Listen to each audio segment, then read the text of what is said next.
Pensando Bíblicamente, junto al pastor Juan Manuel Vaz. Gracias y paz, amados hermanos. En el día de hoy quiero compartir con ustedes un video un pelín diferente, comentar algo que he vivido en carne propia y que cuando estaba estudiando el libro de Nehemías me sentía un poquito reflejado con algunas cosas. Y lo he titulado más o menos de esta manera, ¿no? Los ataques diabólicos o los ataques demoníacos que sufrió Nehemías y que podemos sufrir nosotros también, o en mi caso que yo he podido llegar a sufrir también. Y no es por darle un poquito de wow, de sensacionalismo al título del mensaje, sino que es evidente.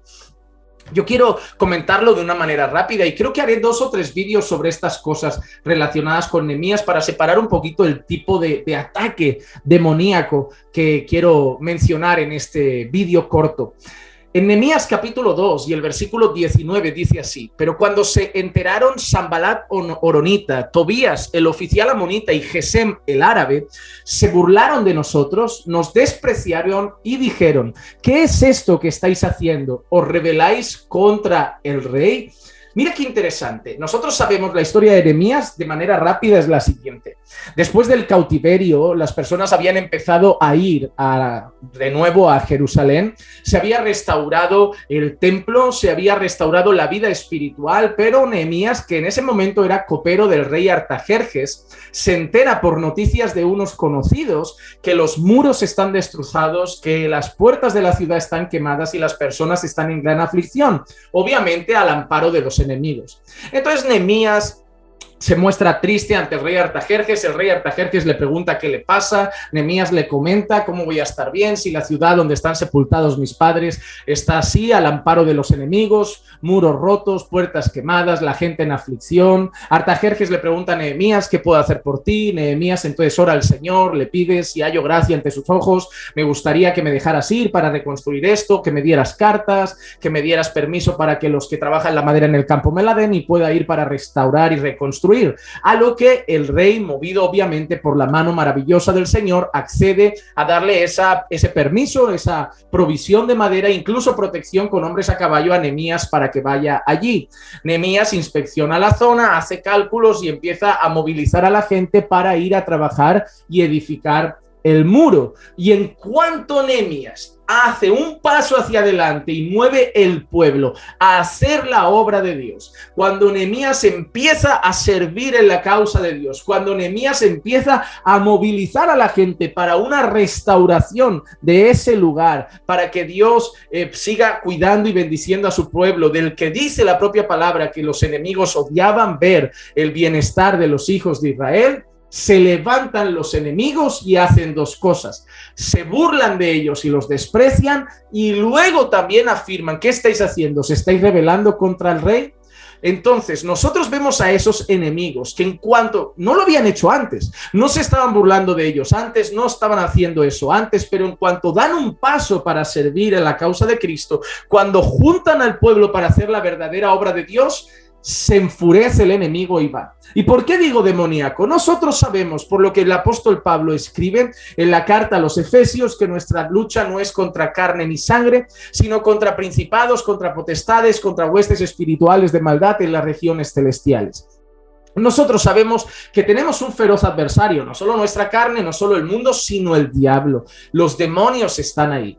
No nos pueden quitar la salvación, no nos pueden arrebatar todas esas cosas, porque también el apóstol Juan dice: aquel que es de Dios, el maligno no lo toca. Estamos protegidos por el Señor, pero el enemigo tiene artimañas, maquinaciones, pensamientos contra nosotros y tira dardos y tiene cosas con astucia tramadas. ¿Para qué? Pues para distraernos, para hacernos tropezar, para hacernos perder el foco y tantas otras cosas. Así que, a pesar de que los personajes puedan ser esos hombres mencionados y enemigos del pueblo de Israel, yo quiero aplicarlo a nuestra vida en el sentido de que el enemigo de nuestras almas, Satanás y sus demonios, juega de la misma manera. La primera cosa que quiero deciros antes de hablar de esas dos artimañas para atacarnos, para ponernos tropiezos, es que nosotros sabemos algo. Cada vez que damos un paso delante para servir al Señor, el enemigo se levanta. Cada vez que nosotros deseamos servir al Señor, queremos honrar al Señor, queremos restaurar nuestros matrimonios, restaurar nuestras vidas, hacer la obra del Señor, llevar al pueblo adelante, a seguir cumpliendo con la gran comisión, van a haber tropiezos. Van a haber luchas. En el libro de Hechos pueden ver que en una ocasión el propio apóstol Pablo dice que iban a un sitio, pero Satanás no se lo permitió.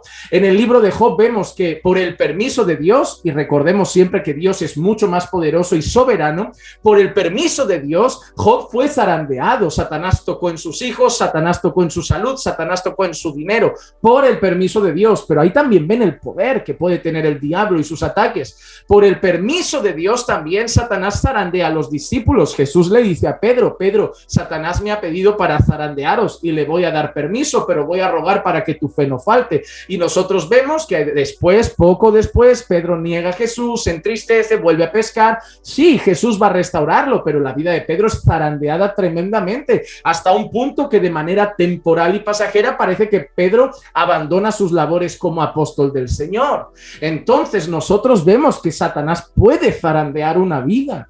Nosotros vemos que puede hacerlo y también puede distraer, poner tropiezos, tentaciones y hacer cosas similares. Entonces, en estos vídeos cortos queremos volver a mostrar algunas de esas estrategias de Satanás para intentar molestar, incomodar, tropezar, frenar el avance de nuestro servicio al Señor. ¿Y por qué digo que yo lo he vivido? Porque es real y voy a ser honesto. Desde que sirvo al Señor más y más, desde que me entrego más a la enseñanza, a la predicación, al discipulado, desde que predico más y he entregado mi vida para intentar servir a la causa de Cristo, ¡wow! Más enemigos de los que he tenido jamás. Por eso escuchas a gente incluso decir, en el mundo no tenía tantos enemigos. Y es verdad, porque en el mundo pertenecíamos a Satanás. Ya éramos sus hijos, hijos del diablo. ¿Qué nos va a hacer él? Pero ahora somos adversarios, ahora nos odia, está enfurecido, somos hijos de Dios y odia lo que hacemos por la causa de Cristo, odia nuestro servicio a Dios, odia nuestra alabanza a Dios, odia nuestra adoración a Dios, odia nuestra predicación del evangelio a través de la cual Dios sigue salvando pecadores. Entonces se ha vuelto nuestro rival y fuerte adversario.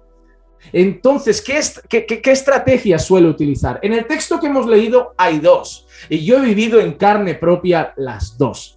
En primer lugar, dice Nehemías que llegaron esos adversarios y se burlaron de ellos y los despreciaron.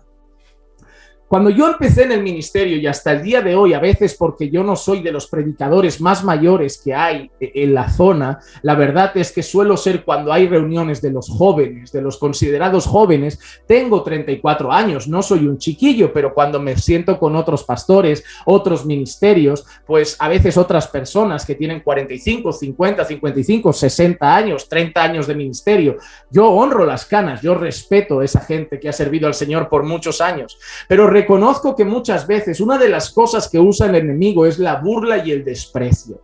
A mí muchas veces me ha venido no solo una vocecita que me intenta mentir y engañar, sino comentarios de gente como diciendo, bueno, tú eres simplemente un crío, tú eres simplemente un niño, tú deberías dedicarte a otra cosa, no deberías ser así, no deberías ser así, pero tú qué vas a saber si solo eres un niño, tú qué vas a hacer si solo eres un crío. Yo he recibido personas que en la congregación me han dicho cara a cara, levantándose en medio de un estudio bíblico, yo dando un estudio bíblico, hablo de hace años, no ahora, pero yo dando un estudio bíblico cuando tenía a lo mejor 25 años ya pastoreando, caminando por fe, y una señora levantándose a lo mejor y con toda una falta de respeto terrible y públicamente decir, pero tú qué me vas a enseñar si yo podría ser tu madre, y cosas así. La burla y el desprecio, el intentar convencernos de ¿qué va a hacer Dios contigo si tú no sirves para nada? ¿Qué va a hacer Dios contigo? ¿Cómo va a usar Dios tu vida? Es normal que Dios use la vida de esos grandes hombres de Dios, pero ¿cómo va a usar tu vida? Que eres joven, eres mediocre, no sabes casi nada de teología, no eres un elocuente predicador, no predicas tan bien como esos, no has hecho tantos cursos como eso. Mira a ellos, incluso a veces usa la gente del ministerio, no de tu iglesia, que también, pero de fuera. A mí pastores me escriben bromas por el tono. Es que tú con tu tonito, es que con tus formas y esas cosas. A veces pienso, bueno, a veces me cuesta y oro para decir, déjame discernir, Señor, lo que es una broma y lo que a veces parecen como cosas del mismo enemigo, porque esas cosas te pueden entristecer, te pueden abatir y decir, ¿sabes qué? Esos pastores tienen razón, yo así no puedo ser, este tono no es el adecuado, esta forma no es la adecuada, y tú piensas y dices, pero no estoy haciendo nada pecaminoso, es mi personalidad, y el Señor la está usando, está llegando gente, están abriendo los ojos, pero te convencen de esas mentiras con sus burlas y desprecios, y acabas queriendo desistir y decir, ¿sabes qué? Me voy a volver a trabajar en el banco, voy a volver a dedicarme a la economía y a las finanzas, me dejo de iglesia, de ministrar, congrego y punto, lo dejo todo, dejo las redes, dejo esto, dejo la iglesia, dejo todo, y entonces, ¿quién gana ahí la batalla? ¿Quién realmente sale beneficiado de que algo que Dios está usando se siente y pare? ¿Quién sale beneficiado de esas cosas? El diablo, solamente él. Entonces, uno de los ataques del enemigo es la burla y el desprecio.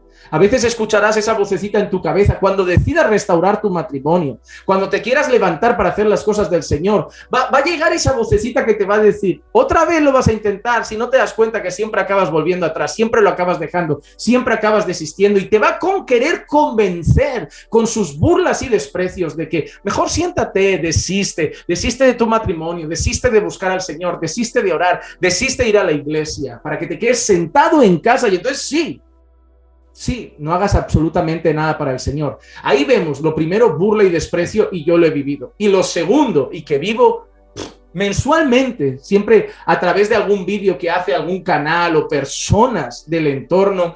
¿Sabes lo que le dijo esos hombres? Le dijeron a Nehemías, ¿os habéis rebelado contra el rey? ¿Os habéis rebelado contra el rey?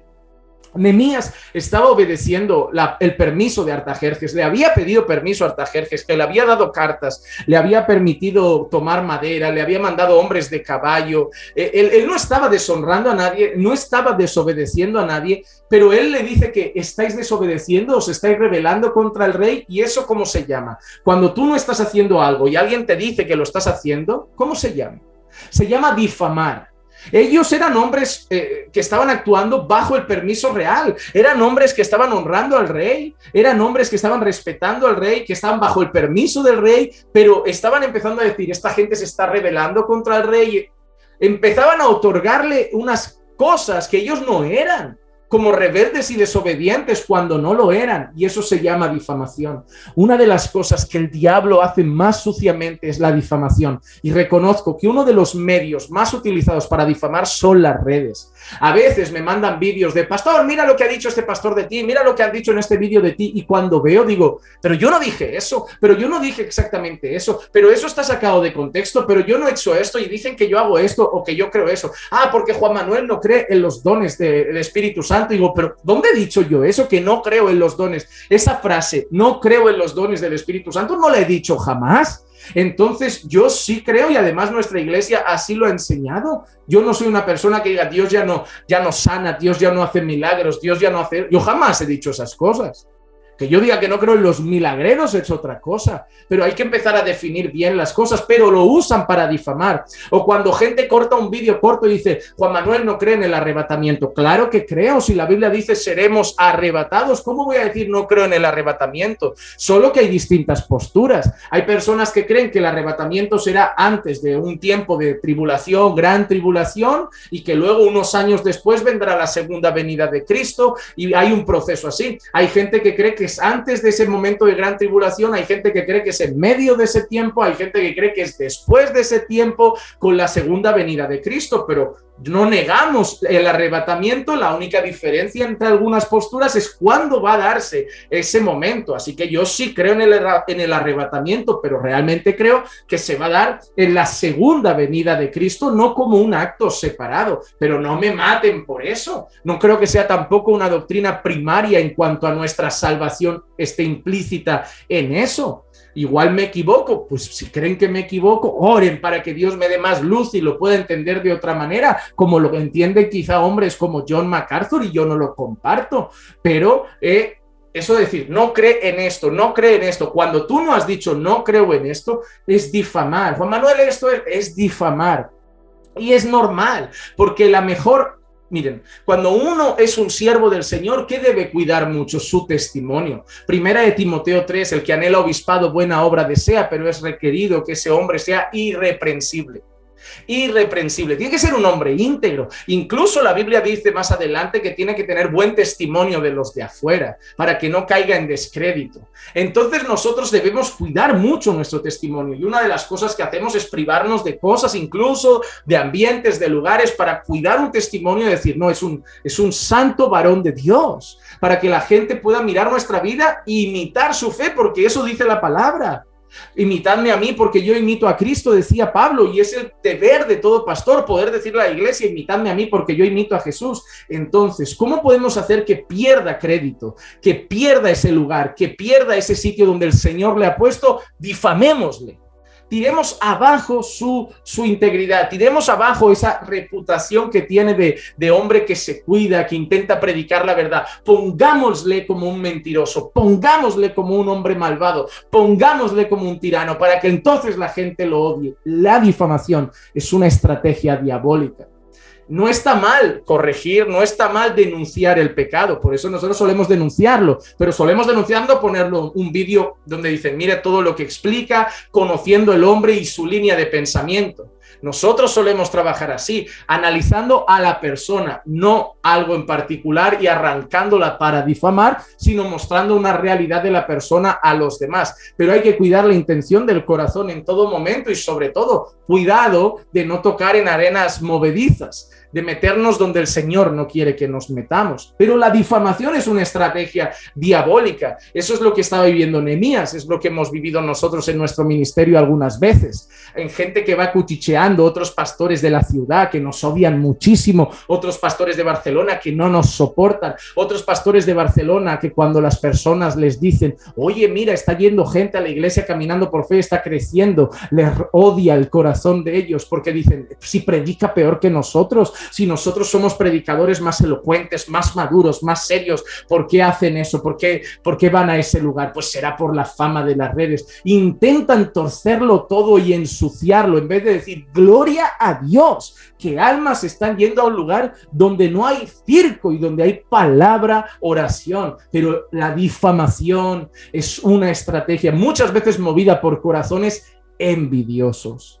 Y a ti también, cuando te levantes a servir al Señor, puede ser una arma que use el enemigo contra tu vida, la difamación. Pero tú eres así, tú dices, yo ya no soy así, Dios me ha cambiado, Dios me ha transformado, ya no soy el mismo hombre mujeriego, ya no soy el mismo borracho, ya no soy el mismo drogadicto, ya no soy el mismo mentiroso, pero te van a seguir tirando a veces basura en la cara para intentar difamar.